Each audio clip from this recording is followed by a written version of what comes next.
കരിപ്പൂർ എയർപോർട്ടായ കോഴിക്കോടിലെ വിമാനത്താവളത്തിൽ നടക്കുന്ന ഒരു തീവെട്ടിക്കൊള്ള, അതായത് ഒരു പകൽക്കൊള്ളയെക്കുറിച്ചാണ് ഈ വീഡിയോ. നിങ്ങൾ എവിടെയാണെങ്കിലും പാർക്കിംഗ് ഫീ പാർക്ക് ചെയ്താലല്ലേ കൊടുക്കാറുള്ളൂ.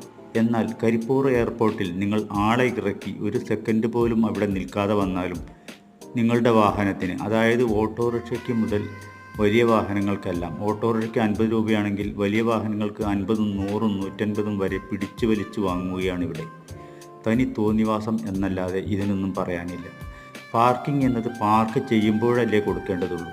ഒരു സെക്കൻഡ് പോലും നിർത്താതെ ആളെ ഇറക്കി പോകുന്നതിന് പാർക്കിംഗ് ഫീ വാങ്ങുക എന്നത് ഏറ്റവും തോന്നിവാസം എന്നല്ലാതെ മറ്റൊന്നും പറയാനില്ല. അധികൃതർ ഇതൊന്ന് ശ്രദ്ധിച്ചേ പറ്റൂ. ഇത്തരത്തിൽ ആരാണ് ഇവർക്ക് അധികാരം നൽകിയിരിക്കുന്നത് എന്നുകൂടി ഒന്ന് ശ്രദ്ധിക്കണം. ഒരു നല്ല വിമാനത്താവളത്തെ കേടുവരുത്താൻ തന്നെയാണ് ഇത്തരം പ്രവൃത്തികൾ.